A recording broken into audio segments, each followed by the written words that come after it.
Many of our neighbors are without a home now following last week's flooding of the Sabine River, and the Calcasieu Parish Sheriff's Office has been working around the clock to help flood victims, one of them being one of their own. KPLC's Erika Ferrando joins us with that touching story. Good morning, Erika. Good morning, Brittany. That's right. There is one sheriff's deputy who's facing the devastation of losing his home, like many of his neighbors in the Niblets Bluff area.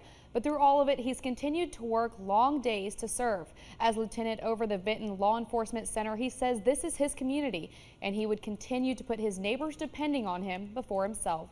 This is something, you know, you just never would expect that. It's a sight he never thought he'd see. I never even realized it's never flooded like this before. His beautiful home, Lieutenant Dan Herman and his wife lived in, flooded, destroyed. You can't really tell now, but on the other side is like a tool shop. Herman has been serving with the Calcasieu Parish Sheriff's Office for about 20 years, and it's a responsibility he doesn't take lightly. I'm working, but that's my job.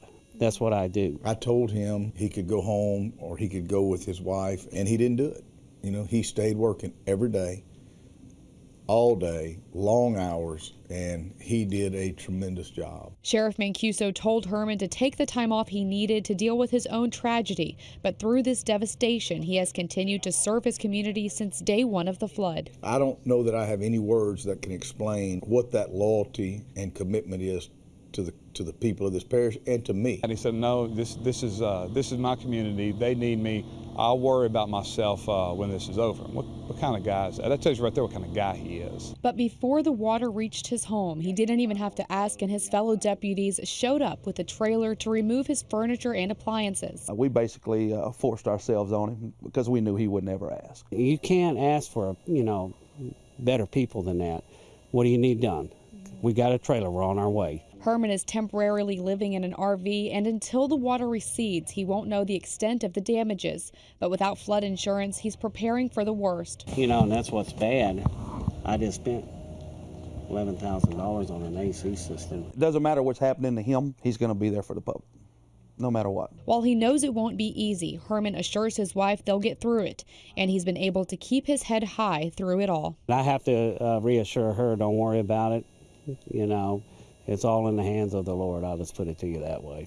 That's the way I look at it. To see him, it not bother, him as much as it's bothering everybody else, and him just showing up to work every day, it's amazing. Herman still hasn't had a chance to actually check inside his home, but if it's not completely lost, it will definitely be a lot to fix up. And without flood insurance, he's definitely going to need some help. Wow, and just a beautiful home there too. And we just heard him say he just paid off $11,000 for an air conditioning system. That's right. So he definitely has a lot ahead of him. But his fellow deputies got together and they actually set up a GoFundMe account in his name, and so that will help repair the damages to his home.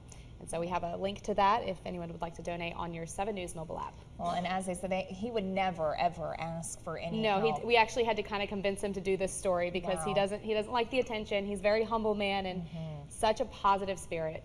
We hope when he gets back into his house that there are some salvageable things there.